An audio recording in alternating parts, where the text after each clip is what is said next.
الحمد لله رب العالمين، والصلاة والسلام على سيدنا محمد سيد الأولين والآخرين، وعلى آله وأصحابه وأتباعه وأولياء أمته أجمعين إلى يوم الدين. اللهم صل وسلم وزد وبارك على منبع الأنوار سيدنا محمد الحبيب المختار وآله الأبرار وصحابة الأخيار، صلاة تحفظنا بها من شر الأشرار وكيد الفجار ومن فتن الليل والنهار، صلاة تفتح لنا أبواب الرضا والتيسير وتغلق بها أبواب الشر والتعسير. أنت مولانا فنعم المولى ونعم النصير. مسلمانان إيمان داران، السلام عليكم ورحمة الله وبركاته. ئاینی پیرۆزی ئیسلام ئاینی ڕەحمەت و بەزەیی و ئاداب و دەستوری جوانە. پێغەمبەری خوا صلی الله علیه وسلم لە فەرمایشتێکیە کە بەڕاستی کۆمەڵی ئاداب و دەستوری جوانی لەخۆ گرتووە، وەکو ئیمامی نەوەوی ئەفەرمێت بەڕاستی ئەم حەدیسە زۆر جامیعە، پڕ لە دەستورە بۆ مسڵمانان و ئیمانداران ئەگەر بێت و جێبەجێیکەن لە حەیات و ژیان و ڕۆژانەی خۆیانە لە دنیا و لە قیامەتە سەربەرز و بەعیزەت دەبن.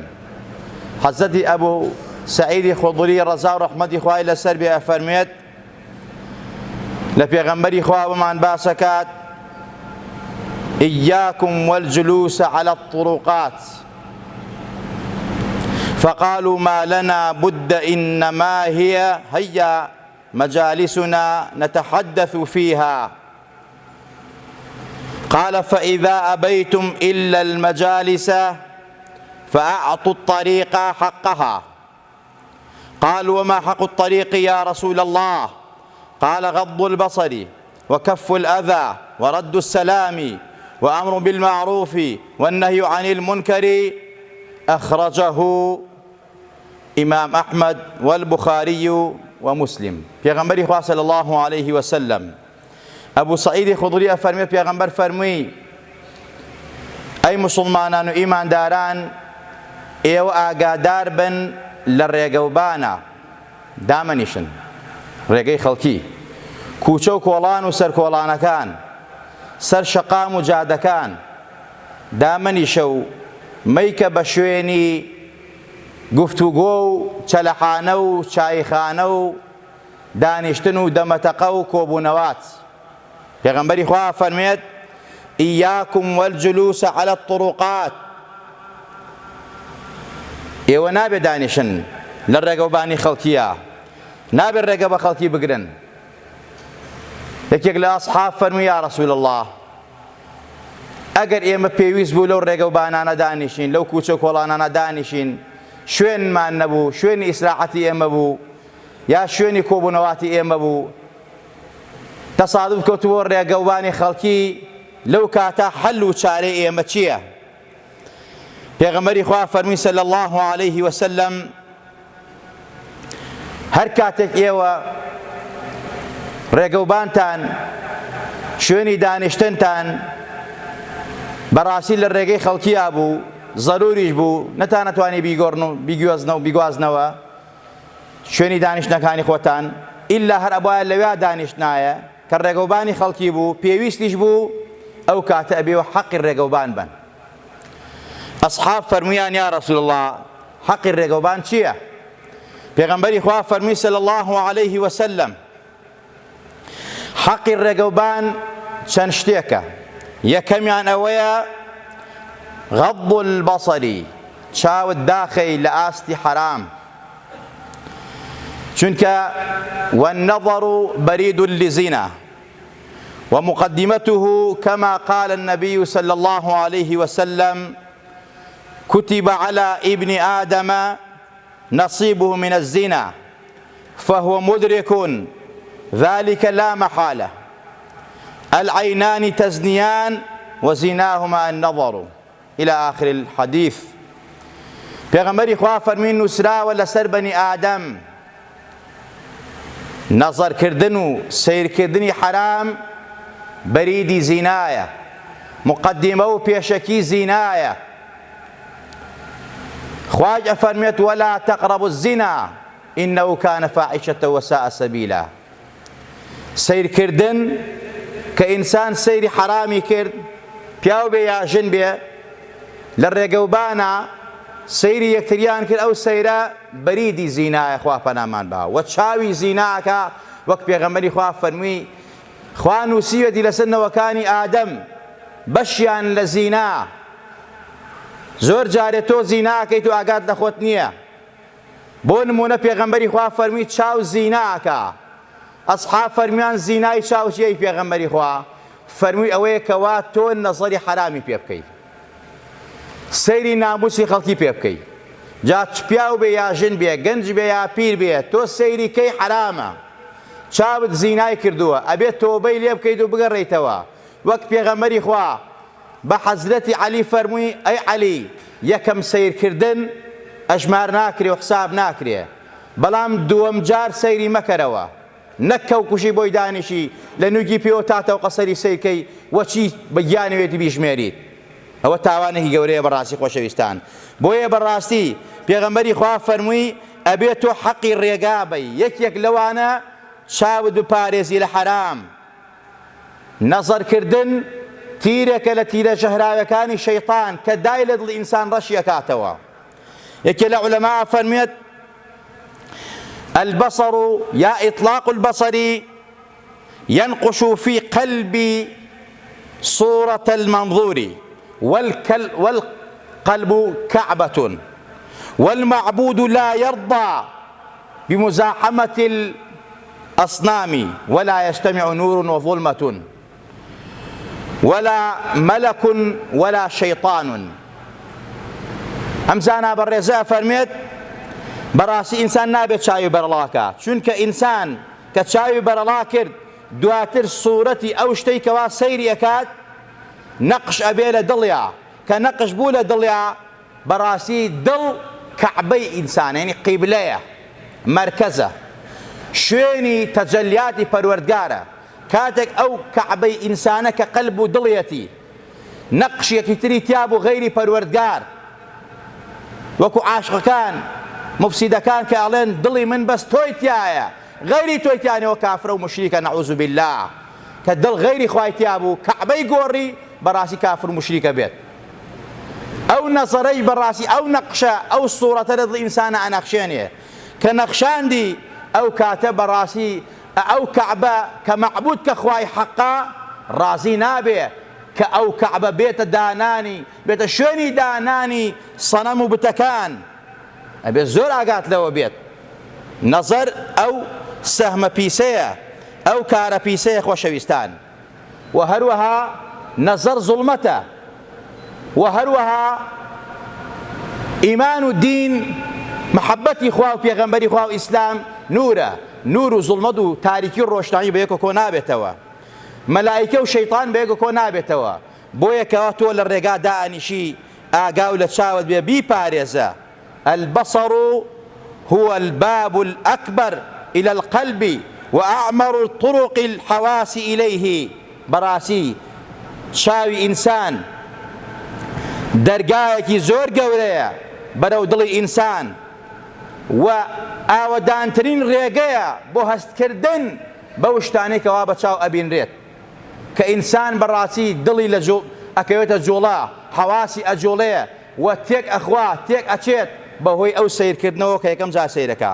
بۆیە بەڕاستی زۆر کەسێک کە ئەکەوێتە هەڵەوە، زۆر کەسێک کە تووشی هەڵە ئەبێ کە عەقیدە و بیر و باوەڕی ئەگۆڕێ و دڵی ئەگۆڕێ، شەهەواتی ئەجوڵێت، ئەو بەریدەیە، ئەو نەزەرەیە، ئەو سیرکردنەیە. سیرکردن، تێفکرین، بیرکردنەوە، ئینجا مەوعیددانان تا قۆماندن و گۆڕان کاری بەسەر ئینسانە دێت. بۆیە بەڕاستی پێغەمبەری خوا فەرمێت تۆی موسڵمان و ئیماندار ئەبێت زۆر ئاگات لە خۆت بێ، چاوت بپارێزی لە ڕێگا، دامەنیشە لە کوچە و کۆڵانێکە، لە بەردووکانێکە، لە ڕێگایەکە، بەڕاستی هەر ڕوانی بە خەڵکە. ئەمە نەک نەزەر مەسەلەی بۆ ئافرەت یا ئافرەت بۆ پیاو، جاری وا هەیە حەسادەت ڕوەکاتە ئینسان. ئەو چاوە پێغەمبەری خوام العین حق، چاو پیسی حەقە و ڕاستە. وإن يكاد الذين كفروا ليزلقونك بأبصارهم لما سمعوا الذكر ويقولون إنه لمجنون. ئەمە قورئان باسەکە لە سوورەی نونە کە کافرەکان بە حەسادەت و چاوی پیسی خۆیان چاویان لە پێغەمبەری خوا کرد. چاوی پیس حەقە، ڕاستە. پێغەمبەری خوا فەرمێ صلی الله علیه وسلم زۆربەی ئومەتم بە چاو پیسی لە ناوەچن. ئەو چاوەیە کە تۆ سەیری ئەەکەی کابرا خاوەنی نیعمەتێکە و ذو نیعمەتێکە کە تۆ سەیرەکەی حەسادەتێک ڕووکاتەوە. یعنی ئەو دەرگای چاوەیە وا ئاکا کە تۆ حەسادەت بەری، وەکو چۆن ئەو دەرگایە ئەبێتە بەریدی زینا. ئەو چاوت بۆ ئافرەتەکە ئەڕوانی ئافرەتەکە بۆ پیاوەکە ئیتر بەڕاستی تووشی گوناها بێت. هەر ئەو چاوەیە بەڕاستی بەو سیرکردنە وا ئاکا لە ئینسان حەسادەت بەرێت. چاوی پیس لە کابرا بکە، چاوی پیس لە خۆت بکەی، لە منداڵی خۆت بکەی. بۆیە ئیمام جعفەری سادق فەرمی هەر شتێک بەلاتەوە معجب بوو، سەرسوورمان بوو، بڵێ ماشاء الله لا حول ولا قوة إلا بالله. عەبدولمەلیک کوڕی مەڕوان پیاوێکی جوان و بەهەیبەت بوو، لە ئاوێنات سەیری خۆی کردی چەند جوان و ڕێک و پێکم. چاوی خۆی کاری تێک کوشتی، تووشی دەردێکی چارەسەری نەبوو. یعنی چاوی پیس حەقە، ڕاستە. پێغەمبەری خوا فەرمێت وشتر بە ساقی خاتە منجەڵەوە. ئەو قەبرسانە پێغەمبەری خوا فەرمێت کە زۆرینەی ئومەتی من کە ئەمرن لە قەبرستان ئایانێتن زۆربەی بە چاوی پیسە ڕوا، زۆربەی خەڵک نەخۆش چاوی پیسە.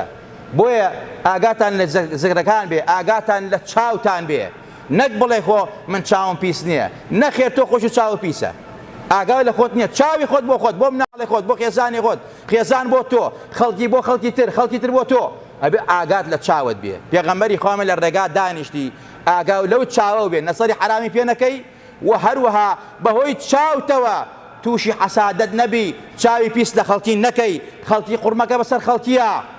چونکە زۆر جارێ تۆ بیت بە قاتیلی کابرا، چاوی لێەکەی کابرا تووشی نەخۆشی نەکەی، چاوی لێەکەی کابرا تووشی حادیسەیەکەی، چاوی لێەکەی وەکو بڕنەوەی پێکی سماقی وەرێنی. ئاگاو لە چاوت بێ. پێغەمبەری خوا فەرمێ صلی الله علیه وسلم لە ڕێگەوبانە دانیشتن چاوتان بپارێزن خۆشەویستان. و هەروەها دووەم کەف الئەذا،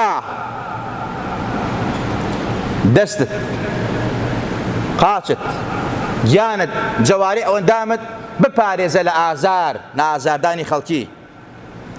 پێغەمبەری خوا لە فەرمایشترا فەرمێت المسلم من سلم المسلمون من لسانی ويدی. یەکێک لەوانە ئەوەیە کە تۆ کەف الئەذابی، زەرەر بە خەڵکی نەگەێنی. مسلمان ئەو مسلمانەیە خەڵکی لە دەست و زبانی ڕازی بێ. کابرا لە جا خۆم دانیشم لەو ڕێگا زەرەر لە کێ دەم؟ کاکە چۆن زەرەر لە کێ دەی؟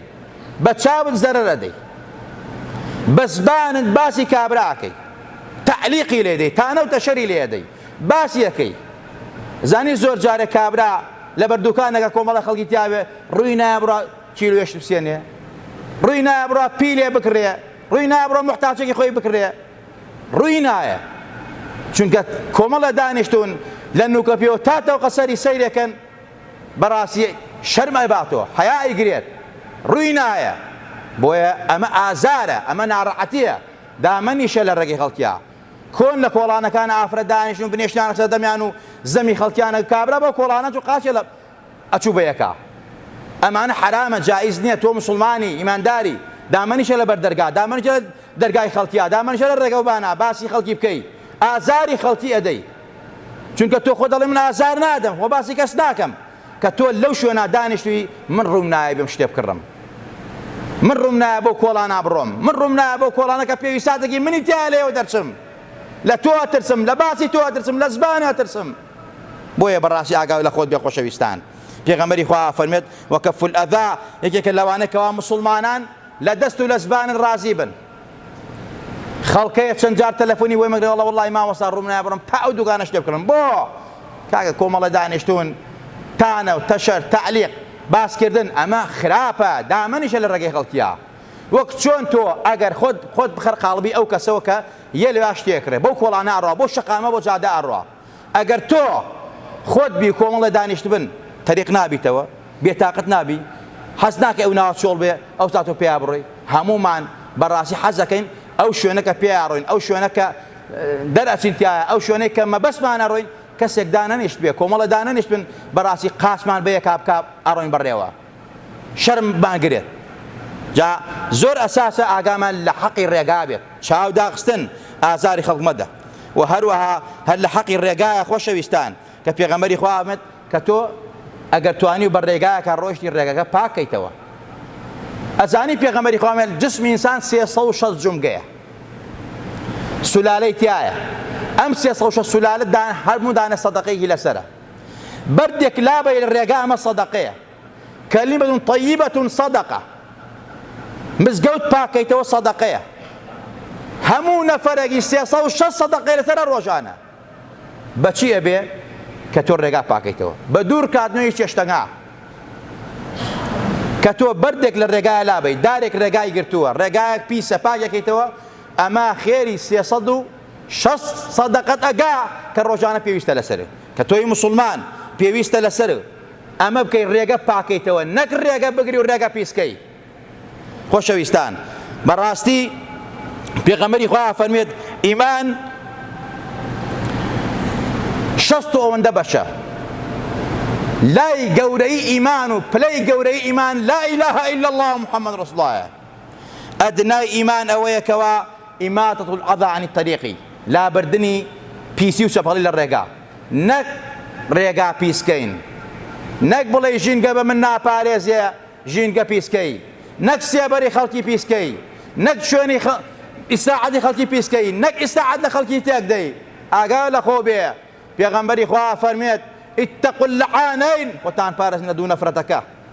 یا رەسوڵ الله ومە اللعانین؟ ئەو دوو لەعنەتە چییە؟ فەرمی ئەوەیە کەوا ڕێگە و بانی خەڵکی پیسکەی، لە ڕێگەی خەڵکیا دانیشی پیسی بکەی، بە زبانە پیسیکەی، بە گیانە پیسیکەی، بە پاشەڕۆت پیسیکەی، ئەمە قابیلی ئەوەیە خەڵق نەفرەتی لێ بکات، لەعنەتی لێ بکات، جۆنە پێ بدا. بۆیە ئاگاتان لە خۆتان بێ.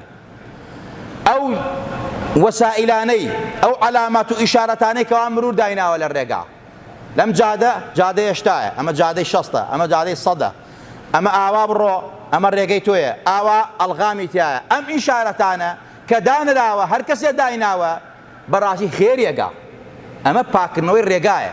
تۆ بێی ئەم ئیشارەتە لاوەی و هەڵیگری لەعنەتی لێکراوە. پێغەمبەری خوا فەرمێت تۆ ئەگەر بێت و بۆ گوێ ئیشارەتانە نەکەی، بەڕاستی زیادە ڕەوی تا بکەی، خۆت بکوشی، خەڵک بکوشی، زەرەر بەی، قاتیلی نەفسی خۆتی، تاوانباری جینایەتکاری. کەواتە تۆی موسڵمان ئەبێ حەقی ڕێگا بی. حەقی ڕێگاوەیە کەوا کەف الئەذایە، خۆت بپارێزی لەوەی کەوا بە گیانت، بە دەستت، بە چاوت، بە دەستت، بە هەموو ئەندامەکانت ئازاری خەڵکی بدەی. یەکێتر لەوانەی کەوا بەڕاستی پێغەمبەری خوا حەقی ڕێگایە و لەسەر ئەوانەی واجبە کە لە ڕێگادانی پێویستە جێبەجێکەن بۆی کە گوناحبار نەبن، ئەوەیە ڕەد السەلام، وەڵامی سەلامدانەوە. سەلام کە من لێرەوە ئەدەم بەلاتانە، ئەڵێم ئەسەلام عەلەیکم، پێویستە تۆ بڵێ وعەلەیکم السەلام، نەک من بڵێم سەلام عەلەیکم و تۆ هەر جواب نەیتەوە یا بە ئیشارە جواب دەیتەوە. سەلامکردن حەقی موسڵمانە لەسەر موسڵمان. و هەروە ئەمر بە مەعروف، کە تۆ لە ڕێگاکە پێویستە دانیشی، ضروری ئینتیزاری کەسێکەی، وەک ئەو حەقانە ئەدەیت، چاوتە پارێزی، ڕەدی سەلامە دەیتەوە، کەف الئەذاکەی خۆتە پارێزی، ئازاری کەس نادەیت. چاوەڕێی کەسێکی لە شوێنێکە پێویستە تۆ بۆسی لە شوێنە. ئەگەر خراپەیەکت بینی، کارێکی قێزەونت بینی، ئەمر بە مەعروف بکەی و هەروەها نەهی لە منکەر بکەی، چونکە صیفەتی ئومەتی ڕەسوڵ الله كنتم خير أمة أخرجت للناس تأمرون بالمعروف وتنهون عن المنكر. ئێوە باشترین ئومەتن، چونکە ئومەتی ڕەسوڵ الله ئەمر بە چاکەکەن، نەهی لە خراپەکەن. تۆ دانیشی تەسبیح عیبادەت و بنێژ بژی، کابرای لەولا گوناهەکە، تاوانەکە، ژینگە پیسەکە، خراپەکە، زوڵمەکە، خیانەتەکە، تۆش سەیری ئەەکەی و پێەکەنی، هیچ فەرقێکت نییە لەگەڵ زاڵمەکە، لەگەڵ جینایەتکارەکە. ئەبێت تۆ لەو ڕێگا وەستاوی کە زەرورە بۆستی، نابێت لە ڕێگای خەڵکیا بۆستی. بەڵام ئەگەر زەرور بوو وەستی، وەک ئەسحابەکان فەرمویان زەرور بوو، ئەبێ و حەقانە بی. ئەویش ئەوەیە کە کەسێک زوڵمەکە دەستی بگری، کەسێک خراپەیەکە، ژینگە پیسەکە نێڵی، کەسێک خەریکی تاوانە نەسیحەتی بکەی، نەهی بکەی، قەدەغەی بکەی لە تاوان، ئەمری پێ بکەی بە چاکە، نەسیحەت و ئامۆژگاری بکەی. ئەمە بەڕاستی پێغەمبەری خوا فەرمی ئەم پێنج حەقە حەقی ئەوانەیە کەوا ڕێگەوبانی خەڵکی ئەگرن و دانیشن. ئەویش ڕێگەوبانێک کە تۆ زەرور بێ دانیشی تایە، ئەینا دانیشتن لە ڕێگەوبانی خەڵکی و کوچە و کۆڵان و بەردووکان و ئەو شوێنانەی کە شوێنی گشتین و شوێنی ڕێڕەوی خەڵکین دانیشتن بەبێهۆ حرامە و تاوانە و جینایەتە. خۆتان پارێزن، ناموستان پارێزن، عیزەتان پارێزن، ناموس و عیزەتی خەڵکی پارێزن. خوای گەورە لە هەموو لایەکمان خۆش بێ و لە هەموو لایەکمان ڕازی بێ و عاقبەتمان بەخێر بێڕێ. یا ڕەبی خوای گیان لێت ئەپارێنەوە بە ئیسمی عەزەمی خۆت لەبەر خاتی ناو جوانەکانت، لەبەر خاتری خاترداران لە پێغەمبەران و سالیحان و پیاوچاکانت. خوایە شارەزامان کەی لە ئیسلامەکەی خۆت، لە دینەکەی خۆت، لە بەرنامەکەی پێغەمبەر گیان صلی الله عليه وسلم. یا ڕەبی خوای گیان موفقمان کەی بۆ جێبەجێکردنی. یا ڕەبی خوای گیان وامان لێ نەکەی کەوا جاهیلمان کەین، نەزانمان کەی، عنسۆرمان کەی، فەرمایشتەکانی خۆت و پێغەمبەر جێبەجێ نەکەین. پەروەردگارە هەمیشە و دائیم لە تاعەتی تۆ بژین، دەممان بە ذکر و یادی تۆ بێ، فەرمایشتی خۆت و پێغەمبەرەکەت جێبەجێ بکەین صلی الله عليه وسلم. دڵ و دەروونمان ڕووناکەیتەوە بە نووری محەبەتی خۆت و پێغەمبەر و سالیحین و پیاوچاکان و ئەم قورئانە پیرۆزە. پەروەردگارە فەرمایشتە جوانەکانی پێغەمبەر صلی الله عليه وسلم. یا ڕەبی خوای لە تەپاڕێنەوە بە ئیسمی عەزەمی خۆت لەبەر خاتری خاتردارانت لە پێغەمبەران و سالیحان و پیاوچاکانت. خوایە شیفای دڵ و دەروونی هەموو لایەکمان بەی، شیفای جەستە و ڕۆحی هەموو لایەکمان بەی، شیفای نەخۆشەکانی ماڵۆمان، نەخۆشەکانی خەستەخانەکانمان، ئەوانەی کەوا داوای دوعای خێریان نەکەن. خوایە شیفای هەمویان بەی، خوایە شیفای ماڵەوەی هەموو لایەکمان بەی، شیفای نەخۆشی هەموو لایەکمان بەی، ئیسلاحی حاڵی خۆمان و خانەوادە و ماڵ و منداڵی هەموو لایەکمان بکەی. یا ڕەبی خوای گیان بە ئیمان و دینەوە بمانژێنە، بە ئیمان و دینەوە بمان برێنە، بە ئیمان و دینەوە زیندومان کەرەوە. خوای لە بەڵاو و باو نەخۆشی و ناخۆشی پارێزراومان کە. یا ڕەبی خوای ئەوەی مایە عیزەتمانە، مایەی سەربەرزیمانە جێبەجێکەین، ئەوەی مایەی جەهل و نەزانینمانە، ئەوەی مایەی بێعیزەتیمانە، ئەوەی مایەی گوناه و تاوانە، مایەی مەعسیەتە. خوای لێمانی دوورخەیتەوە و ئێمەش لەو دوورخەیتەوە. پەروەردگارە ئەوەی دۆستمانە، ئەوەی قازانجێ بۆ دینمان، بۆ ئەخلاقمان، بۆ خاکمان، بۆ وڵاتمان، بۆ نیشتیمانمان، بۆ کوردستان بە تایبەتی. یا ڕەبی خوای بەرقەراریکەی. ئەوەی زەرەر لە دینمانەدا، زەرەر لە ئەخلاقمانەدا، فەساد لە وڵاتە بڵاوەکاتەوە، ئازارمان ئەدا، ئازاری عەقیدە و بیرواهەڵمان ئەدا بە فەسادەکانی بڵاوکردنی فەساد، بە بڵاوکردنی عارەق و مەشرۆب، بە پشتگیری فەساد و فەسادکاران. یا ڕەبی خوای ئەگەر شیاوی هیدایەتە خوای هیدایەتی دەی، ئەگەر شیاوی هیدایەت نییە خوایە خۆی و جێش و جاشی عالیەها سافی لەها تەختیان کەی بەسەر ئەرزا، بیان بێ بە ناخی ئەرزا، حەق و تۆڵەی دین و میلەتیان لێکەیتەوە. یا ڕەبی خوای لە دەپاڕێنەوە بە ئیسمی عەزەمی خۆت لە باوکو دایکە مولایەکمان خۆش بی. یا ڕەبی خوای لە باوکو دایکە مولایەکمان ڕازی بی. یا ڕەبی خوای لە ڕۆژی قیامەتیشا لە خزمەت ڕەسوولی ئەکرەمە عەشرمان کەی، بانگمان بکا و دەرمان نەکا، بە دەستی مبارەکی خۆی ئاوی کەوسەرمان باتێ لە تینوێتی و نەکبەتی دنیا و قیامەت ڕزگارمان بێ. پەروەردگارە لێت ئەپاڕێینەوە ئەوانەی داوای دوعای خێریان لێکردوین، نەخۆشیانەی خوا شیفای عاجل و پەلیان بۆ بنێرە، قەرزارن نەدارن هەژارن خوا دەرگای خێر و ڕزق و ڕۆزیان لێ بکەرەوە. ئەوانەی کەوا منداڵیان نێ خوا منداڵی ساڵحان بەرێ، ئەوانەی منداڵیانەیە و ساڵح نیە و گیریان خواردەوە بەدەستیانەوە خوایە. یا ڕەبی خوایە مناڵی ئێمە جوانی ساڵەکەی، ئەوانەی مناڵیان هەیە و مەفقودە و دیار نییە، نەخۆشە و بێتاقەتە، خوا شیفای عاجلیان بۆ بنێرە، خوایە بەیەکیان شاد کەیتەوە، خوای لە هەموو لایەکمان ڕازی بی. یا ڕەبی خوای گیان وڵاتمان ئاوەدان کەی، وڵاتمان لە وەبا و نەخۆشیەکان ڕزگار کەی، بەتایبەت نەخۆشینی کۆرۆنا. یا ڕەبی خوای گیان هەموو لایەکمان سەربەرز و موفقی. آمین آمین. أقول قولي هذا وأستغفر الله لي ولكم ولسائر المسلمين.